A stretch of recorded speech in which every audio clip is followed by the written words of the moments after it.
चलेगा किसान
Hey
mic वाले के बाजू खड़े हुए पूरे को हटा दो।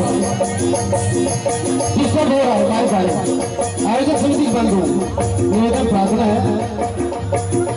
आदेश नहीं कर पा रहे हैं ऑपरेटर, वहां से बैठ करके आराम से कार्यक्रम का आनंद लीजिए। खुद जुड़िए, अपने साथियों को जोड़िए, आराम से बैठ करके। माइक ऑपरेटर के पीछे जितने भी हमारे आजमाटी बंधु बैठे हैं, निवेदन आयोजक समिति को धन्यवाद। चलिए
ये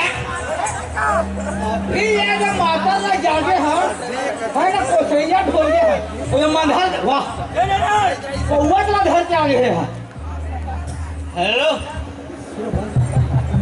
हेलो हाँ महाप्रसाद हेलो महाप्रसाद यार 7 साल हो गए तोड़ मिले सारा मिले हेलो महाप्रसाद कौन है रे अरे माइलो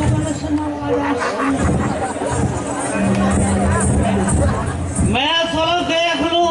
महाप्रसाद नानपान के तो महाप्रसाद बात कर आराम मोरा मीटान काका ए मीटान चला देखे हो मैं हम महाप्रसाद देख आज बने सभी माता ही जाके नहीं है ए ना आगे मानो हमन मितान मितान करा का हो गए बोला बता आपने का हो बोला देख लो हो मैं हरा और बोला देख दे वो महाप्रसाद और नानपान के सवारी का करे हम तो बोले देख ले बे यार नानपान के सवारी में दाल पद है और सारे आज तक हम तो रेबे बोले हम काम साल नहीं बोले असले मोर भाई काबर बोल बे यार अरे मोर महाप्रसाद मोर से बात करना तेरे साले मितान एक काका एक मुंह फरका देगा एक काका एक समझा देगा सन बात करे वो भगवान कसम काका मैं धरती कसम का दो काका एक लइका मोर लइका माने मोर भाई माने एक भाई में भाई माने धोखा है काका ये है ना बाइक के आवाज ऐसी नहीं अरे तुम्हारे आप कंफ्यूज हो गए यार मोबाइल लगाए सो ही सुंदर मन हाँ वो कवरेज में नहीं है कि सोई ते ओकर बाइक आवाज समझ गया काका कोई लेडीज जब बात करी था तोर सन मोर सन कार एक टूखले पूरी पही टहर के रे वाह अरे ओकर बाई नो है ना तोर बाई नो है वा अरे वो कंपनी की ये पुलिस वही यार हाँ वो पही दिन के है तो बिजी है कहते तो सारा भरवाहा नहीं तो मोर बाई सन गोटिया ले हाथ ले देखे आते पण अरे तोर घर काची तो घर में हैगा अभी तक के तोर मोर कहीं रंज हो झगड़ा लड़ी हो साल कहाँ मोड़ आ रहते हैं बोलना तो तोर काला ना धरा कर यार मारो रे पिहनिया पे हो रे मोर बाप हो या कहरा नाचे बनाने यार तुम ज्ञान माने उसने करो ते लइका मन कैसे करी बताओ बड़े सोच भाई गांव काम में निपटार भैया हो अभी बुला दो इधर घर भाई बड़ जान के लाहौर ले बिना रे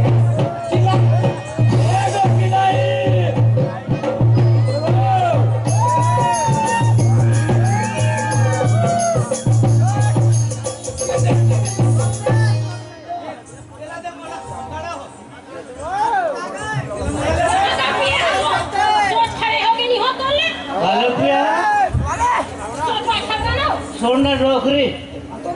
एकदम बम की फस मार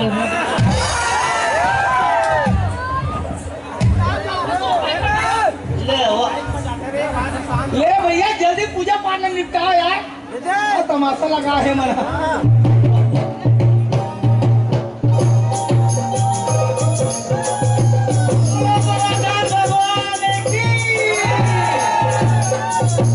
ले गोवर्धन टीक लो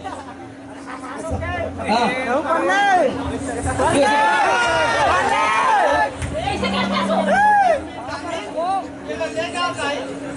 ये बातें मत कर मोर भाई से बताया खुदा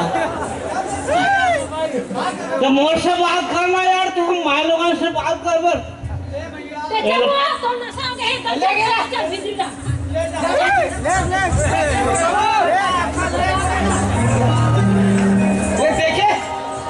ये देख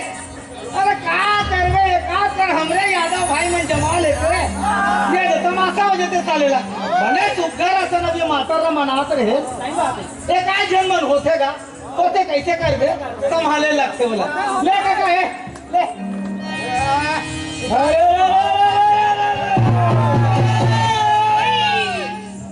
अरे मैं धरती के लाल और संगीत, और ये धरती मर महतारी रे, मिलके आज माना था माता